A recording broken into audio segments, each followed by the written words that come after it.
எப்படியாவது வாழலாம் அப்படின்னு ஒரு கேட்டகரி இருப்பாங்க, இப்படித்தான் வாழணும் அப்படின்ற ஒரு கேட்டகரியும் இருப்பாங்க. இந்த ரெண்டு பேருக்கு உள்ள வித்தியாசம் என்னன்னா, எப்படியாவது வாழலான்றவங்க வாழ்ந்து போயிடுவாங்க, ஆனால் ஜெயிக்க முடியாது. இப்படித்தான் வாழணும்னு நினைக்கிறவங்க கட்டாயம் ஜெயிக்கணும், ஜெயிச்சிருவாங்க. அப்போ இப்படித்தான் வாழணும் அப்படின்ற ஒரு வழி யார் வகுக்கிறாங்களோ அவங்க தான் ஒரு மோஸ்ட் சக்சஸ்ஃபுல் பர்சனா. இந்த பிறவியில் நான் எடுத்ததுக்கு என்னுடைய வேலைகளையும் கடமைகளையும் சரியாக செய்வேன் அப்படின்ற ஒரு தாட் அவங்களுக்கு கண்டிப்பாக வரும். அவங்கள பற்றி தான் பார்க்க போகிறோம். டிஸ்கவர் யுவர் செல்ஃப் சேனல் உங்களை வரவேற்கிறது. எல்லோருக்கும் வணக்கம். இப்போ நான் சொன்ன அந்த ரெண்டு விஷயங்களை எப்படி வேணாலும் வாழலாம் அப்படின்றவங்க ஒரு கேட்டகரி, அவங்க நமக்கு தேவையில்லை, விட்டுறலாம். இப்படித்தான் வாழணும் அப்படின்னு நினைப்பீங்க இல்லையா, அவங்க மட்டும் நீங்கள் பாருங்கள். இப்படித்தான் வாழணும்னு நினைக்கிறவங்க கண்டிப்பாக அவங்களுக்குன்னு ஒரு கோல் செட் பண்ணியிருப்பாங்க. ஸோ அந்த குறிக்கோளை அடையும் வரை விட மாட்டாங்க. இப்போ நம்முடைய சேனலில் திரும்ப திரும்ப நம்ம பார்த்துக்கிட்டு இருக்க ஒரே விஷயம் பிஜிடிஆர்பியில் எப்படி ஜெயிக்கலாம் அப்படின்றது தான். அப்போது இப்படித்தான் வாழணும் அப்படின்றவங்க இப்படித்தான் ஜெயிக்கணுங்கிற ஒரு கோலை நீங்கள் செட் பண்ணணும். அந்த கோலில் எப்படியாவது ஜெயிக்கலாம், எப்படியாவது பாஸ் பண்ணலாம், எப்படியாவது நல்ல கட் ஆஃப் வாங்கலாம் அப்படின்றத விடுத்து இப்படித்தான் கட் ஆஃப் வாங்கணும் அப்படின்றத செட் பண்ணுங்க. சப்ஜெக்டை பொறுத்த மட்டுக்கும் 75+ அப்படின்னு நீங்கள் செட் பண்ணுங்க. 110 மார்க்குக்கு 75க்கு மேலே கட்டாயம் வேணும், அதாவது 80ஆவது வச்சுக்கணும். நீங்கள் 75+ அப்படின்றது நான் 80 அப்படின்னு வச்சுக்கிறேன், 75 or 80.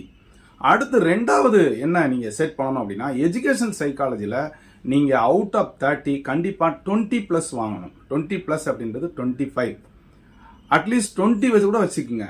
இங்கே 75 + 20 = 95, 95 ஆகிடும். ஜிகே பொறுத்த மட்டுக்கும் இட் இஸ் எ வைடு ஸ்ப்ரெட்டில் இருக்குது. நீங்கள் யூனிட் 1 பார்த்தீங்கன்னா தெரியும், முதலாம் பானிபட்டு வாரில் இருந்து இப்போ இருக்கக்கூடிய ரீசன் மாடர்ன் இந்தியா வரைக்கும் உள்ள விஷயங்களில் ஏதாவது கேள்விகள் வரலாம்.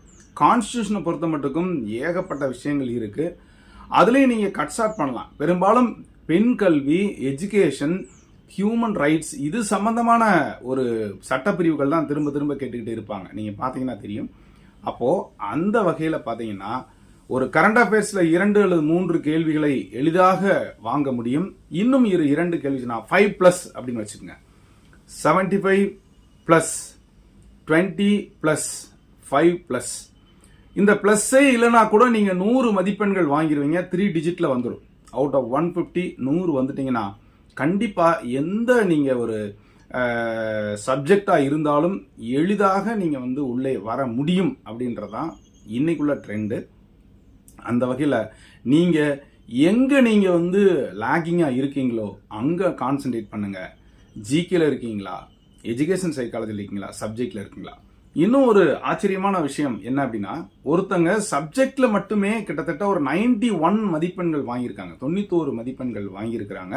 ஆனால் எஜுகேஷன் சைக்காலஜி ஜிகேல மதிப்பெண்களே வரலை, வெறும் 2 மதிப்பெண்கள் வாங்கியிருக்காங்க. நான் அவங்களுக்கு சொல்றது உண்டு, ஏங்க எல்லாமே ஒரு பி ஆப்ஷன் போட்டால் கூட எஜுகேஷன் சைக்காலஜியில் ஒரு 7 மார்க் வந்துருமே அப்படின்னு நான் கூட சொன்னது உண்டு. அந்த வகையில் பார்த்தீங்கன்னா நாம் கன்ஃபியூஸ் பண்ணுற மாதிரி இருக்கும். 2010 வரைக்கும் இருக்க மாதிரி இப்போ உள்ள தேர்வுகள் இல்லை, ரொம்ப டெப்த்தாக கேட்பாங்க, புரிந்து படிக்கணும். உங்களுடைய கோலில் செட் பண்ணும்போது சப்ஜெக்டில் 75+, எஜுகேஷன் சைக்காலஜியில் 20+, ஜிகேல 5+. இதுதான் நார்மலாக நீங்கள் ஜெயிக்கிறதுக்கான ஈஸியான ஸ்டெப்ஸ்ன்னு நான் சொல்லுவேன். ஓடி ஒரே குதியில் ஒரு 6 அடி உயரத்தை ஜம்ப் பண்ணி தாண்டுவதை விட ஒரு 3 அடிக்கு ஒரு கல் வைத்து விட்டு அதற்கு பிறகு அந்த வால் மேலே ஏறி அந்த பக்கம் இறங்குவது சாத்தியம். ஒருவேளை ஜிம்னாஸ்டிக் வீராங்கனைகளுக்கு வேண்டுமானால் அது எளிதாக இருக்கலாம், ஆனால் படிப்படியாக போவதற்கு அது தேவையில்லை. எனவே உங்களுடைய கோல் செட்டிங்கில் நான் இப்படி தான் செட் பண்ணுவேன், இப்படி தான் வாழணும், நான் இப்படி தான் ஜெயிக்கணும்னு செட் பண்ணிட்டு சப்ஜெக்டில் 75+, எஜுகேஷன் சைக்காலஜியில் 20+, ஜிகேல 5+, இந்த மாதிரி நீங்கள் செட் பண்ணீங்கன்னா நிச்சயமாக 100 மதிப்பெண்கள் எடுத்துடலாம். அந்த 100 மதிப்பெண்கள் எடுக்கும்போது கட்டாயம் உங்களுக்கு வெற்றியை தேடி தரும். நம்முடைய சேனல் சார்பாக நண்பர்கள் கேட்டுக்கிட்டே இருக்கீங்க, ஆனால் யாரும் முன் வர மாட்டேங்க. எஜுகேஷன் சைக்காலஜி காமர்ஸுக்கான கிளாஸஸ் தயாராக இருக்கிறது. அது எஜுகேஷன் சைக்காலஜி அனைத்து சப்ஜெக்ட் நண்பர்களும் நீங்கள் உடனே தொடர்பு கொண்டு காண்டாக்ட் பண்ணி கிளாஸஸ்க்கு வாங்க. கீழே தர நம்பருக்கு தொடர்பு கொள்ளுங்கள். மீண்டும் அடுத்தடுத்து வரக்கூடிய அப்டேஷனுக்கு நீங்கள் காத்திருங்க. 2026 27 நிச்சயமாக ஒரு ஹெவி போஸ்டிங் வர இருக்குதுங்கிறத நான் பழைய வீடியோவில் சொல்லியிருக்கேன். அதனால் மறக்காமல் வந்து இப்போமே ப்ரிப்பரேஷன் போடுங்க. நல்ல மெட்டீரியல்ஸ் வாங்க, தரமாக சப்ஜெக்ட்டுக்கு ஒரு கோல் செட் பண்ணுங்கள், எஜுகேஷன் சைக்காலஜிக்கு ஒரு கோல் செட் பண்ணுங்கள், ஜிகேக்கு ஒரு செட் பண்ணுங்கள். நிச்சயமாக நீங்கள் ஜெயிக்க முடியும். தொடர்ந்து இது வரைக்கும் நம்முடைய சேனலை சப்ஸ்கிரைப் பண்ணிட்டு கூட பெல் ஐக்கானை கிளிக் பண்ணிட்டு ஆளுங்கிற ஆப்ஷனை மறக்காமல் செலக்ட் பண்ணுங்கள். மீண்டும் சந்திக்கலாம். நன்றி, வணக்கம்.